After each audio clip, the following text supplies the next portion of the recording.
할렐루야.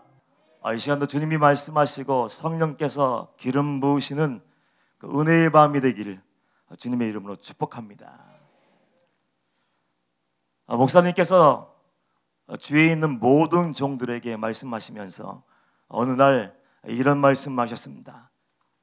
이 시대는 하나님이 오시기 일보 직전의 그 시대야.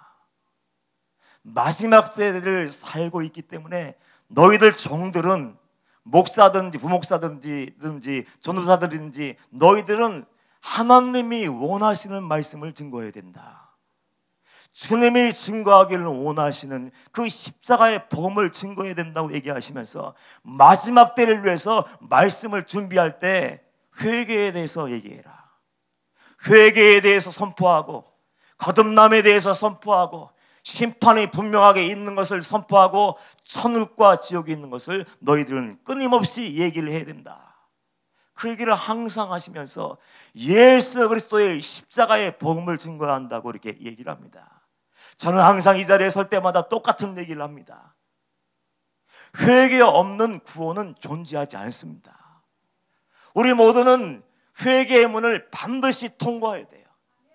예수님의 십자가 앞에 한번 서봐야 되고 하나님의 불꽃 같은 눈동자로 내 심령을 들여다봐서 사람들이 나를 어떻게 평가하느냐, 내가 나를 뭐라 얘기하는가, 그 모든 것을 던져버리고 하나님이 나에 대해서 뭐라고 말씀하신가를 분명히 물어봐야 됩니다.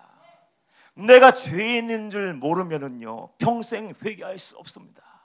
내가 죄인임을 하나님 앞에 인정하지 않으면 회개의 영이 부어질 수가 없어요. 그런데 불행하게도 회개의 문을 통과하지 않고 성도가 된 사람들이 얼마나 많습니까? 회개한 적이 없는데 성도가 되었어요. 회개한 적이 없고 예수님을 만난 적도 없는데 교회의 직분자가 되었습니다. 거듭난 적이 없는데 목사가 되었습니다. 그래서 요즘 교회가 어떻게 되었습니까? 동네 북이 되었어요. 봐라, 너희들 사랑을 얘기하고 십자가를 얘기하는데 봐라, 너희들이 문제가 아니냐, 목사가 문제가 아니고 장로가 문제가 아니냐, 성도가 문제가 아니냐, 너희들 때문에 예수가 없는 것이 분명하다고 하면서 우리가 매일매일 듣는 얘기가 뭡니까? 너희들은 개독교라는 그 얘기를 들으면서 우리가 지금 살아가고 있지 않습니까? 다락방에 올라오신 분들, 방주교회에 올라와서 예배드리는 분은 매일매일 회개에 대해서 들어요. 매일매일 동일한 말씀을 듣습니다. 적어도 목사님과 제가 이 자리에 서면은 항상 본문은 달라지고 본문은 바뀌지만 항상 결론이 마지막에 마지막에는 회개와 거듭남과 열매로 가더라고요. 매일매일 올라와서 우리가 예배 때마다 들어요. 그리고 동일하게 여러분 회개해야 됩니다. 우리 회개했다면 회개에 합당한 열매를 맺어야 됩니다. 열매로 여러분의 믿음을 증명해야 하라고 그렇게 말씀을 증거합니다. 때로는 제가 여러분에게 죄송해요. 임철 목사가 딱 올라와서 눈에 힘을 주고 날마다 여러분 회개하십시오. 임철 목사는 거룩하게 사는데 여러분은 죄 짓고 사는 것 같습니다. 회개하십시오. 이렇게 얘기하는 것 같아요. 막 윽박지르고 막 회개 안 하면 때릴 것처럼 얘기하나 봐요. 어떤 성도님들이 제게 그러더군요. 임철 목사님 무서워 죽겠어요. 여러분들도 동의하시나 봐요. 그래서 성도님들이 상담을 받는데 어느 날 전화가 왔는데 마음이 무너지더군요. 어느 날 전화가 와서 상담을 하고 싶은데 목사님을 연결해 달라고 그렇게 하더라고요. 그래서 어떤 목사님 하고 싶으냐, 박봉일 목사님과 상담을 하도록 연결시켜주면 어떠냐 하니까 무서워서 안 된대요. 무서워서 목사님 앞에는 갈 거 없고 그러면 임철 목사님이 계십니다. 그러니까 그분은 더 무서워요. 그분은 더 무서워서 안 되고 그럼 강태 그분은 될 것 같아요. 그분이라면 좀 사랑해주고 감싸주고 좀 그렇게 눈 감아줄 것 같아요. 그러면서 그렇게 얘기를 하더라고요. 여러분 정말 죄송해요. 여러분 회개하라고 얘기하는 거 여러분 죄를 드러나서 망신 주려고 하는 것이 아니고 정죄하려고 하는 것이 아니고 주눅들게 하려고 하는 것이 아니에요. 정말 죄송한데 제가 이 자리에 올라와서 회개의 말씀을 거듭해서 얘기하는 이유는 다른 게 아닙니다. 예수 그리스도를 만나고 어느 날 회개를 하고 성령을 받았지만 우리는 연약한 인간이에요. 연약한 인간이기 때문에 세상에서 살기 때문에 우리는 매일매일 죄에 노출되어서 살고 있습니다. 거룩한 무리들과 모여서 매일매일 기도하며 예비하며 삶은 얼마나 좋겠어요. 직장에 나가서 직장생활도 해야 되죠. 학교에 가야 되죠. 시장에도 가야 되죠. 사업도 해야 되죠. 여러 가지 세상에서 살고 있기 때문에 어쩔 수 없이 여러 가지 유혹에 노출되어 있을 수밖에 없고, 그리고 원수 마귀 사단이 여러분들 그냥 내버려 두지 않아요. 구원받은 하나님의 자녀를 어떻게 해서든지 끄집어내서 누구의 품에서요? 예수님의 품 안에서 끄집어내서 지옥구덩이에 던지려고 우는 사자와 같이 들어다니며 삼킬자를 찾아 잡는 사자처럼 여러분들을 노려보는 원수 마귀가 있는 한 우리는 자유로울 수가 없는 거예요. 죄에 대해서 자유로울 수가 없습니다. 목사님이 언젠가 이 자리에서 간증을 하셨죠. 바로 이 자리에서 예수님을 만나고 심장병이 치유되고 성령을 받고 은사를 받은 후 통에 자복한 순간, 이제는 내가 하나님의 사람이 되었으니 이제 죄에 안 짓고 살 수 있겠구나, 그런 마음을 먹고 있었는데 웬걸요, 돌아서자마자 문을 열고 나가자마자 이 마음속에서 얼마나 많은 죄악들이 꿈틀꿈틀대면서 올라오는지, 얼마나 많은 생각들이 스쳐 지나가는지, 이걸 빼버린 것 같은데 또 들어와 있고, 이걸 던져버렸다 싶었는데 또 들어와 있고, 얼마나 힘든지. 결론이 뭡니까? 결론은 주님 앞에 서는 날까지 매일매일 죄와 싸워야 되고, 넘어졌을 때 포기하지 말고 다시 일어나 주님 앞에 나아가 십자가 붙들고 예수 그리스도의 보혈로 시김받는 것, 그거 외에는 방법이 없는 거예요. 그래서 저는 항상 그런 기도를 주님 앞에서 드립니다. 원로 목사님이었었던 박장원 목사님, 그리고 방질 목사님, 항상 그분들이 어떤 삶을 살았는지 저는 생각을 해요. 하나님을 위해서 평생 충성하고 주님을 위해서 인생을 걸고 뒤돌아보지 않고 충성하며 그 길 걸어오시는 그분들이 어떤 기도를 드렸습니까? 매일매일 마지막이 회개의 기도예요. 매일매일의 기도가 회개의 기도이고, 방질 목사님의 평생의 기도의 제목이 뭡니까? 아까 물었을 때 그 목사님은 그 조금도 주저하지 않고 이렇게 얘기를 했습니다. 내 마음 속에서, 내 심령 속에서 회개의 눈물이 마르지 않게 하여 주옵소서. 그런 기도를 했다는 거예요. 제 마음의 소원도 그렇습니다. 하나님, 내 마음이 굳어지지 않게 해주세요. 콘크리트 같이 단단해져서 죄가 죄인지를 모르고 죄 속에 빠져 살다가 심판대 앞에 갔을 때 나는 너를 알지 못해, 그리고 버림받고 지옥에 들어가는 그 인생이 아니라, 교인들 많지 않고 사람들이 몰라주고 큰 묵기 하지 않아도 정말 마지막에 아름다운 그 종이 되게 해주세요. 그러면서 회개의 눈물이 내 안에서 마르지 않게 해달라고 저는 기도를 끊임없이 드립니다. 여러분, 회개의 말씀은요, 하나님의 사랑이에요. 하나님이 여러분을 사랑하지 않는다면 회개하라고 말씀을 하겠습니까? 우리 관계를 회복하자고, 잃어버렸던 하나님의 자녀의 형상을 회복하고 그 자녀의 권세를 회복하라고 주님께서 말씀하시겠습니까? 그 하나님께서 여러분들을 사랑하지 않았다면 예수님을 보낼 필요가 없어요. 그냥 그렇게 살다가 가게 놔도, 그렇게 살다가 지옥에 던지면 되지. 마지막 심판대 앞에 딱 왔을 때 나는 너 몰라, 그냥 한 번에 지옥불에 그냥 던져버리면 되지.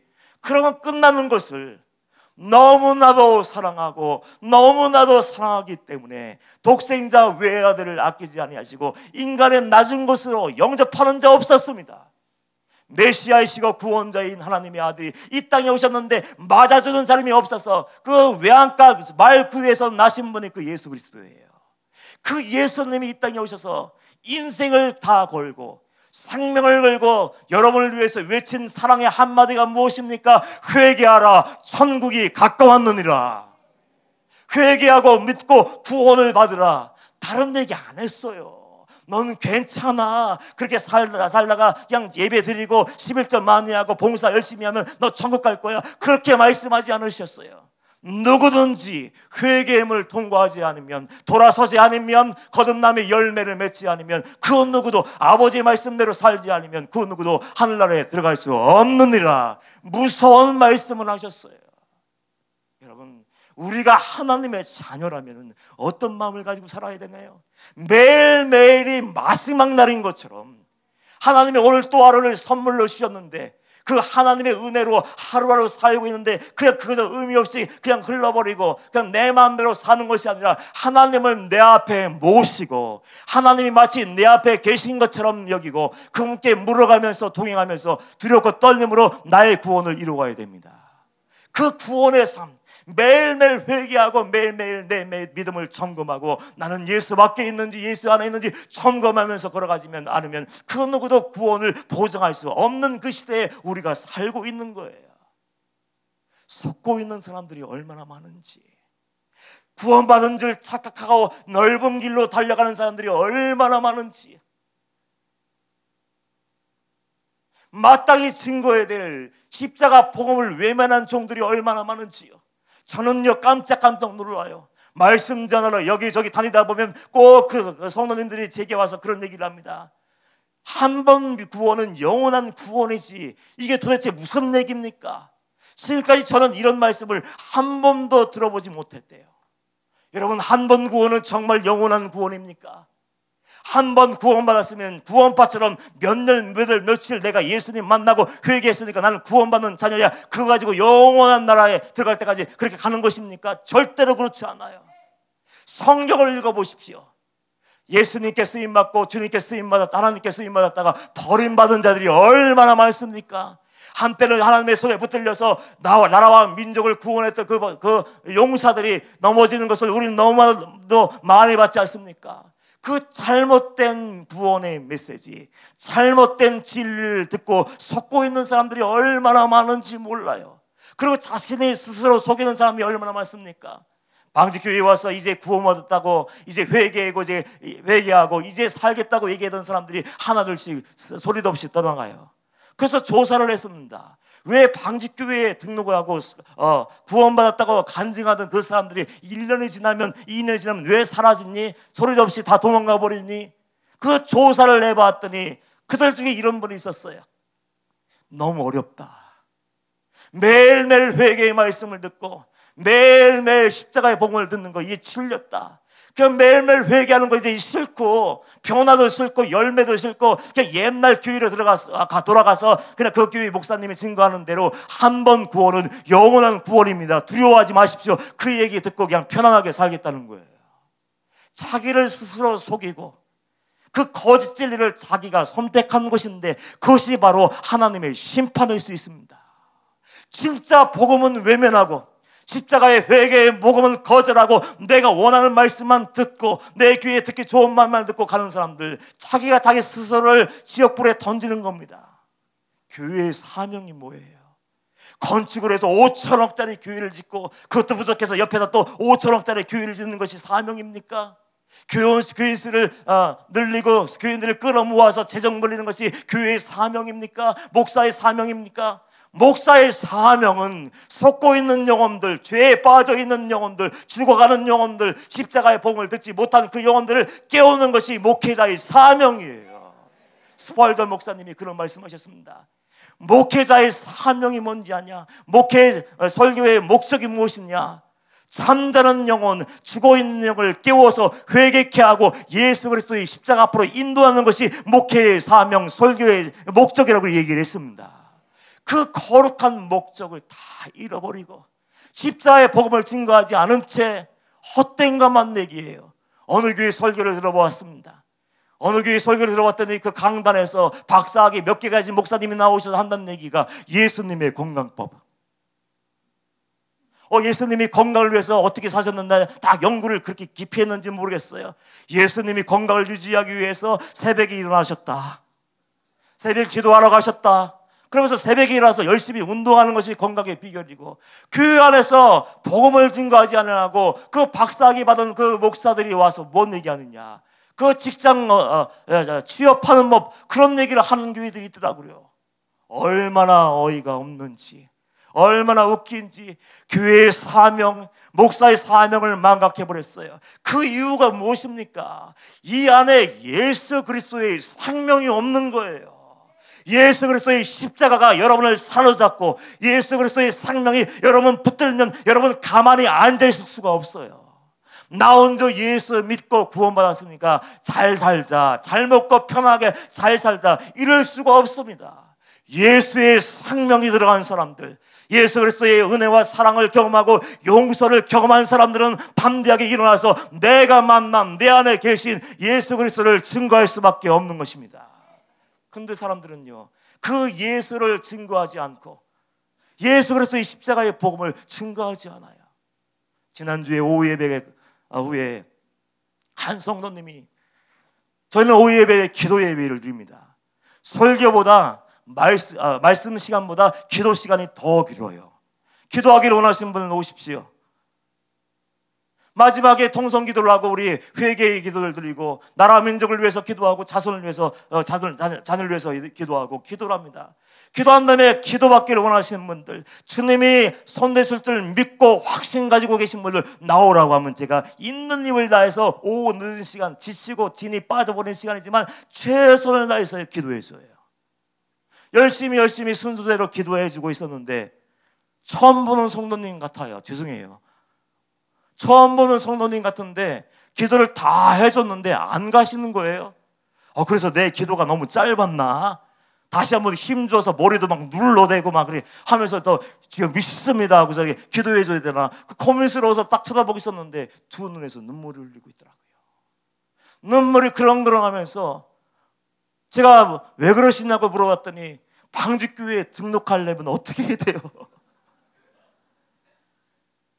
그래서 전사 한 명을 붙여서 등록하게 만들었습니다. 그래서 어떤 사연이냐고 물어봤더니 천주교회를 다녔대요. 평생 천주교회를 다녔는데 어느 날 이게 아니라는 생각이 들었다는 거예요. 그래서 천주교회를 다녔는데 방직교회 6주 동안 나와서 예배를 드리면서 맞아, 바로 이거야, 그 진리를 깨달았다는 거예요. 구원의 비밀. 그 깨달은 것이 무엇인지 아십니까? 평생 천주교를 왔다 갔다 하며 열심히 기도하고 열심히 말씀도 묵상하고 열심히 봉사도 했는데 뭔가 다른 것을 깨달았다는 거예요. 여기는 껍데기에만 치중한다는, 껍데기. 보이는 거에 치중하지 교회 밖으로 나가서, 성당 밖으로 나가서 가정 속에서, 직장 속에서 어떻게 살라고 하는지는 가르치지 않는다는 거예요. 속과 겉이 달라도 이중적인 삶을 살아도 아무런 문제 제기도 하지 않는데 하나님의 인도하심인지 방직교회 와서 말씀을 듣다 보니까 맞아, 정말 예수 그리스도가 생명이고 십자가가 새겨졌다면 예수님처럼 살아내야 되지. 그걸 깨닫고 눈물 흘리면서 기도받고 오늘 등록할 수 있게 도와달라고 그렇게 얘기를 했어요. 여러분이 진짜 예수 그리스도의 복음을 들었다면, 정말 그 십자가의 복음을 만났다면 이제는 달라져야 됩니다. 제가 오늘 여러분들에게 말씀드리고 싶은 것은 두 번째 단계를 얘기하려고 해요. 우리는 회개의 말씀을 들었습니다. 은혜의 주옥 같은 은혜의 말씀을 듣고 회개해야 돼 하고 얘기하는데 그 회개가 무엇인지 모르는 사람들이 많아요.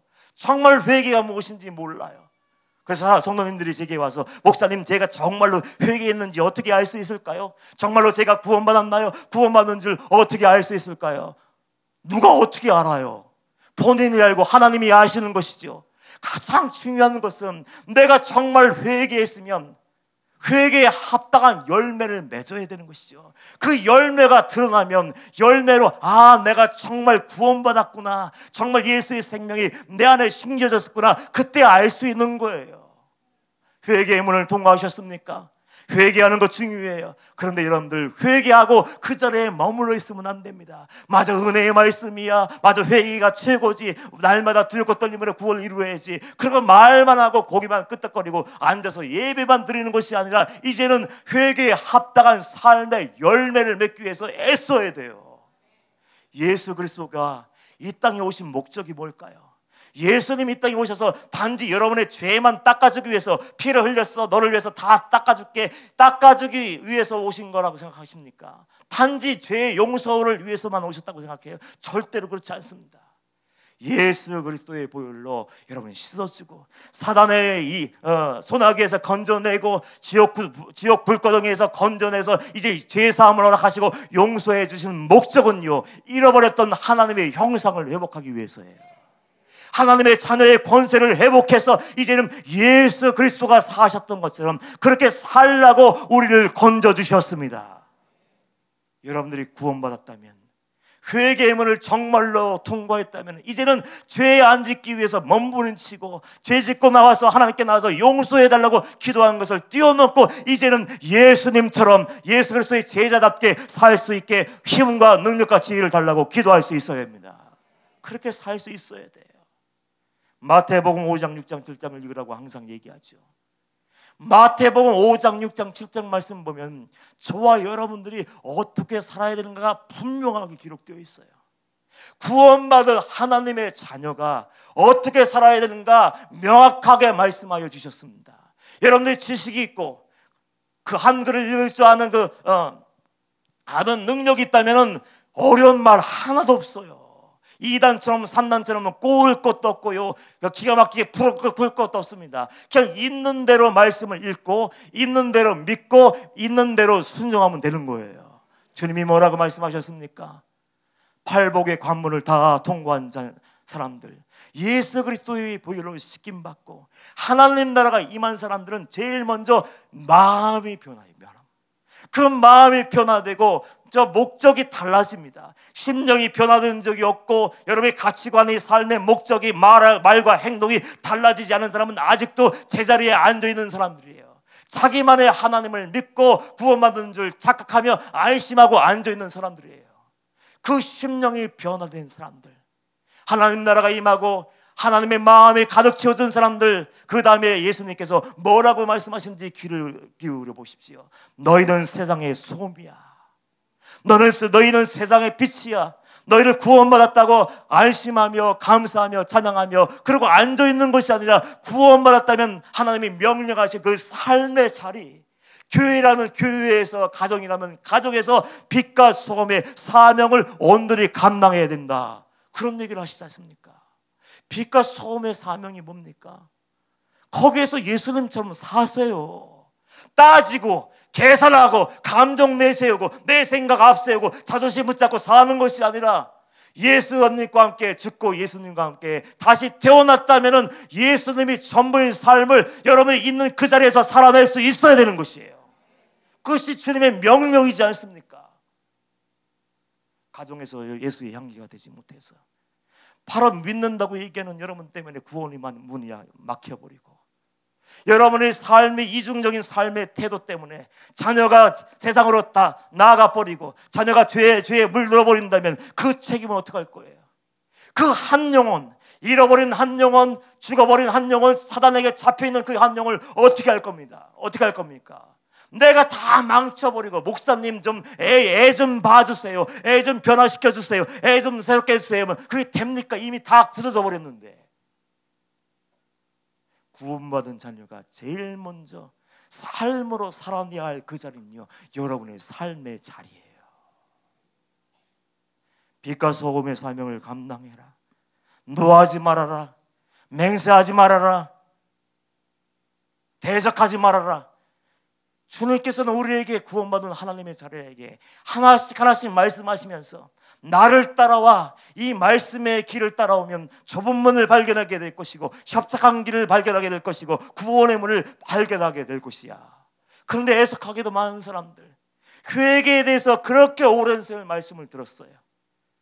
구원받으려면 어떻게 해야 되는지 수도 없이 주옥 같은 하나님의 말씀을 들었음에도 불구하고 말씀을 듣고 끝나는 사람들이 얼마나 많은지요.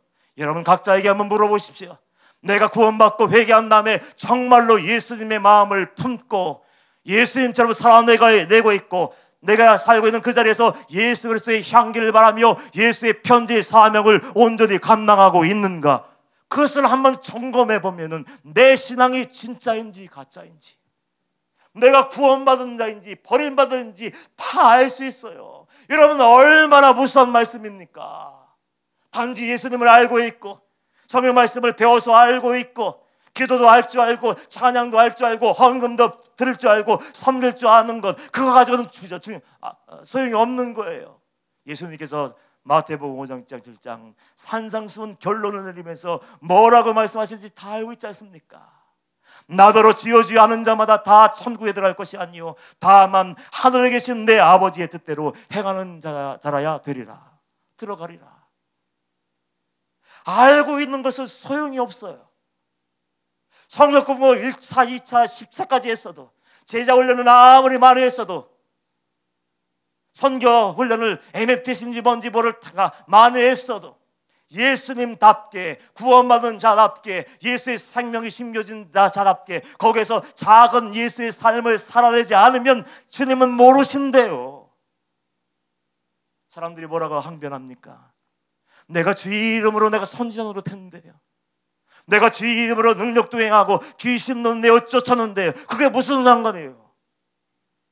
목사 노릇했지, 장로 노릇했지, 성도 노릇했지, 구원받았다고 장소만 옮겼지, 그러나 너는 하나님의 말씀대로 살지 못했다. 얼마나 무섭습니까?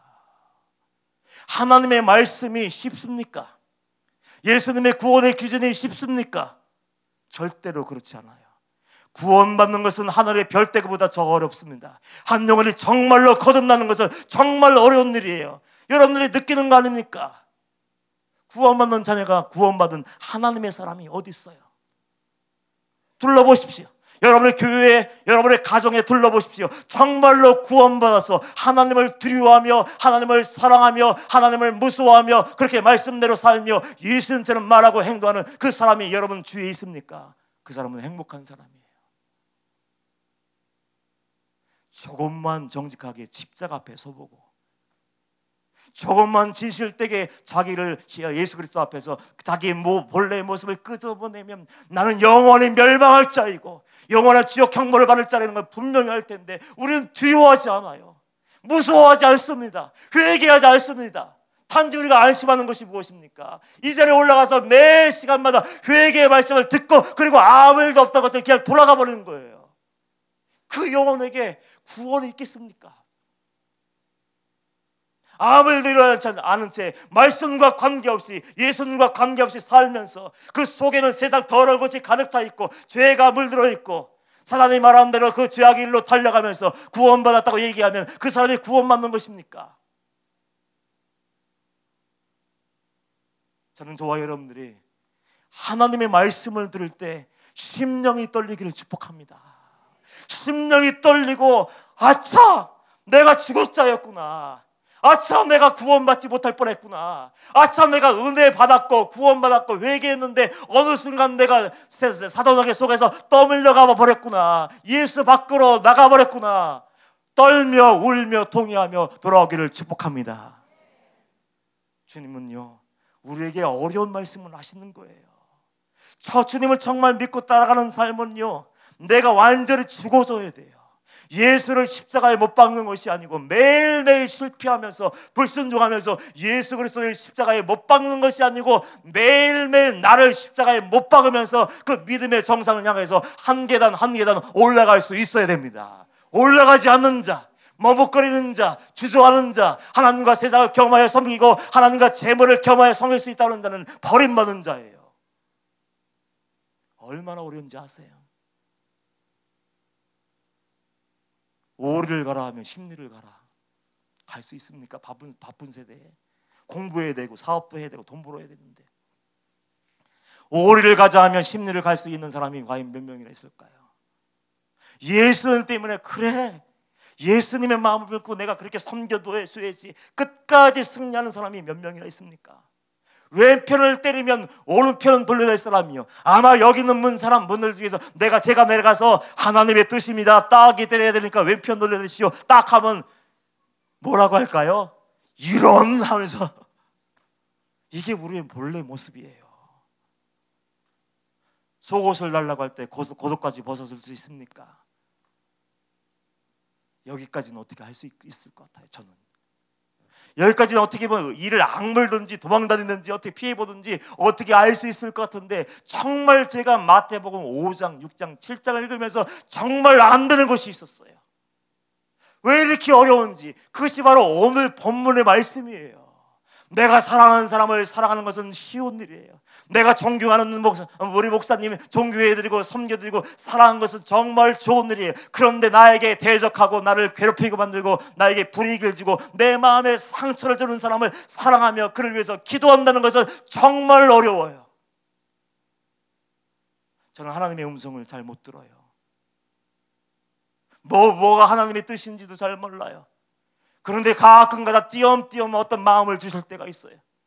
그 마음을 주시는데 어떤 사람들의 마음을 알게 해주시는 때가 가끔 있습니다. 그 마음을 알면 무너져요.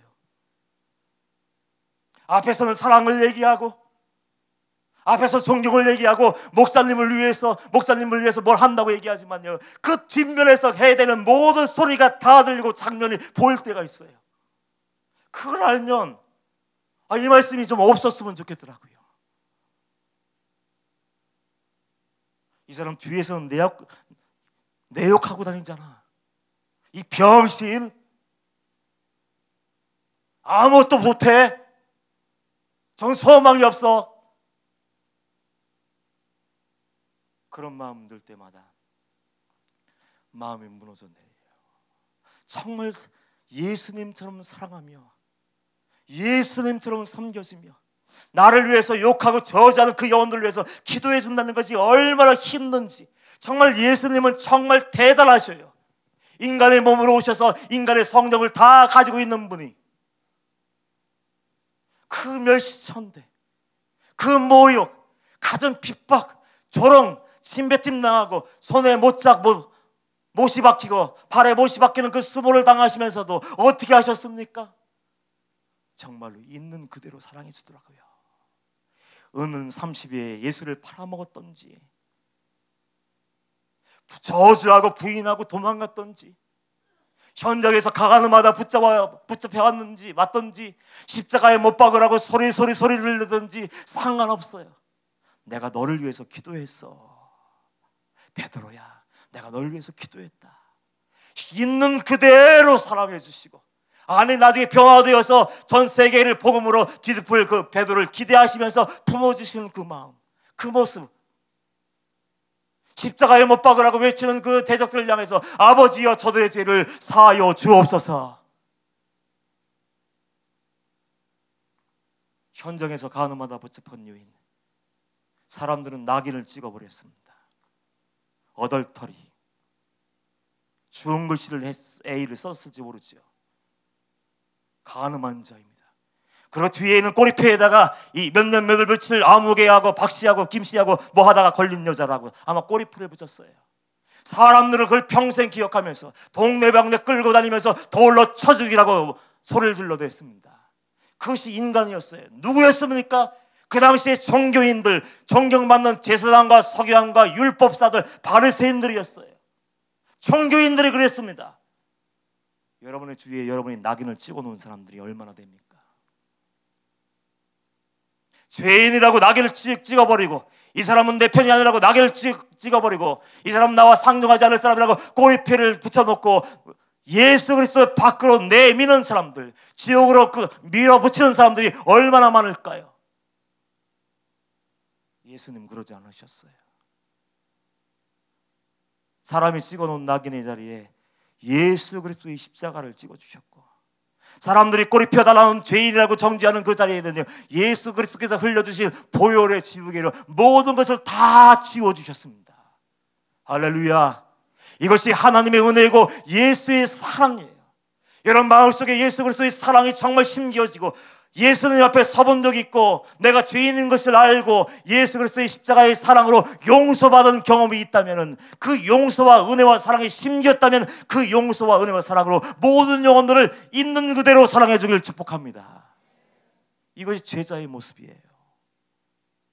그것이 구원받은 자의 모습이라고 얘기하는 거예요. 예수 안 믿는 사람들도 성경 말씀 읽어요.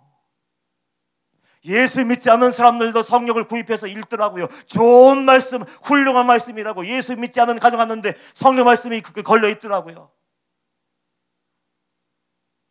단지 알고 있는 것, 단지 들었던 것, 장소를 옮겨서 이 자리에 앉아 있는 것, 목사님 밑에서 신앙생활 하는 것, 그것은 아무 의미가 없을 수 있어요. 여러분들이 깨닫고 진정으로 은혜 받고 마음을 찢지 않는다면, 죄를 끊어버리고 잘라버리고 던져버리지 않는다면 아무 소용이 없습니다. 그 말씀이 여러분을 위해서 뭘 할 수 있습니까? 순종하지 않은 그 말씀이 여러분을 예수께로 인도하겠습니까? 천국문으로 인도하겠습니까? 아니요. 천만에 상관없는 말씀이에요. 그렇게 목사 노릇하다가 성도 노릇하다가 지옥에 갈 수밖에 없는 것이 인생이에요.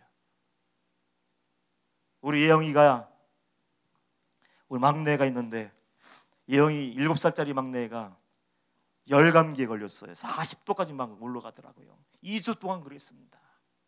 2주 동안 끙끙 얼마나 힘든지 그런 적이 없었는데, 웬만하게 아파도 티를 내지 않는 아이였는데 얼마나 힘이 든지 자다가 말고도 깨고 아마 끙끙 앓는 소리가 나더라고요.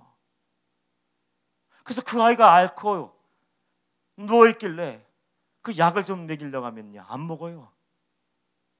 좀 힘을 내기 위해서 뭐라도 스프라도 먹으려고 하면은, 과일이라도 좀 먹으라고 하면 안 먹어요.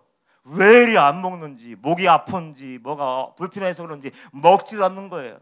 조금 이제 기운을 차려서 이제 얘기를 하기 시작하면 혼자 쫑알쫑알 정말 얘기를 많이 하거든요. 그런데 어느 날 앓고 있는 중에 그런 얘기를 하는 거예요. 아빠 이거 아세요? 책을 한 권 갖고 왔어요. 갖고 와서 사과의 효능, 포도의 효능, 몸이 아플 때는 뭐 어떻게 해서 뭐 백혈구 어쩌고 저쩌고 하면서 막 어떻게 저보다 더 잘하는지, 그 의학 상식, 그리고 저 음식에 대해서 각 분야별로 종류하고 효능에 대해서 다 얘기하고, 감기 걸렸을 때 이게 좋아요 얘기하더라고요. 그래서 알기는 잘 알고 있구나, 이제는 들었으니까 알고 있으니까 그걸 얘기하면서, 조금 아까 좀 전에 내가 그렇게 얘기했잖아. 이것이 효능이 이렇고 감기 걸렸을 때 뭐를 해야 된다고 다 네가 얘기했지. 예, 그럼 약 좀 먹고 그 과일도 먹고 식사 좀 하자. 싫어요. 그러는 거예요. 알고 있고 배웠고 내가 봐서 지식을 습득했지만 그 아는 것을 내가 실천하지 않고 실천하지 않으면 아무런 소용이 없는 거 아닙니까? 그렇죠? 그것처럼 우리의 구원도 마찬가지예요. 회개의 말씀을 들었고 십자가의 복음에 대해서 들었고 말씀을 5장 6장 7장 있는데 그 말씀대로 살아가지 않으면 아무 소용이 없는 거예요. 주님이 원하시는 자리가 있지 않습니까? 5장 마지막 절에 주님께서 뭐라고 말씀하십니까? 또 너희 형제에게만 문화하면 남보다 더하는 것이 무엇이냐? 이방인들도 이같이 아니하느냐?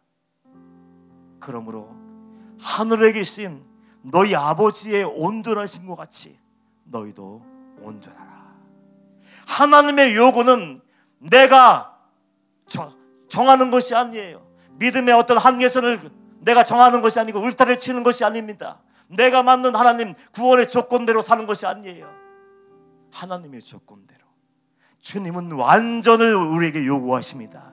90% 순종이 아니고 80% 거룩이 아니고 100% 순도, 100%의 거룩과 순종을 원하시는 거예요. 그런데 우리는 어떻습니까? 나는 쟤보다 조금 나니까, 나는 이 사람보다 조금 나니까 하면서 평가를 하고, 나보다 좀 부족하다고 싶으면 뒤에서 얼마나 무시를 합니까? 그래서는 안 된다는 거예요. 사랑할 수 있는 사람만 사랑하고 섬길 수 있는 자만 섬긴다는 것은 큰 바리새인들 뿐만 아니라 이방인들, 예수님을 모르는 사람들도 하는 것이지만 너는 그래서는 안 돼. 원수를 사랑해야 되고 너를 핍박하는 자를 위해서 기도하고 그 삶을 살아내지 않으면, 믿음의 정상에 오르지 않으면 우리는 주님의 얼굴을 볼 수 없습니다. 여러분, 결론을 내릴게요. 예수를 평생 믿고 십자가를 만났어도 말씀을 배웠어도 사랑에 실패하면 모든 것에 실패해요. 모든 것에 실패해요. 예수님의 사랑이 여러분 마음속에 새겨졌으면 그 사랑으로 여러분의 이웃들, 나에게 상처를 주고 나에게 고통을 주었던 그 모든 영혼들 사랑으로 허다한 죄를 다 덮어주시기를 축복합니다. 있는 그대로 사랑하시고 변화될 것을 기대하시고 그날을 소망하며 예수님답게 사셔서 예수님을 보여주시고 여러분의 삶을 통해서 가족들, 이웃들이 변화되어서 아버지께로 돌아오는 축복이 임하기를 주님의 이름으로 다시 한번 축복합니다. 우리 기도합시다. 예수님처럼 살게 하여 주옵소서. 내 마음대로 내 고집 가지고 감정에 의지해서 사는 삶이 아니라 하나님의 말씀대로 살아낼 수 있는 영혼들 되게 하여 주시옵소서. 나에게 상처를 주고 씻을 수 없는 고통을 안겨준 그 영혼이 있다 할지라도 내가 구원받은 자녀이기 때문에, 주님이 내 안에 계시기 때문에 예수님의 마음, 하나님의 눈물을 가지고 그들을 사랑하며 용서하게 하여 주시옵시고, 그들의 구원을 위해서, 그들의 회개를 위해서 인내하며 눈물로 호소할 수 있는 영혼들 되게 하여 주옵소서. 승리케 하시길 원하며 예수님의 이름으로 기도하옵나이다. 아멘.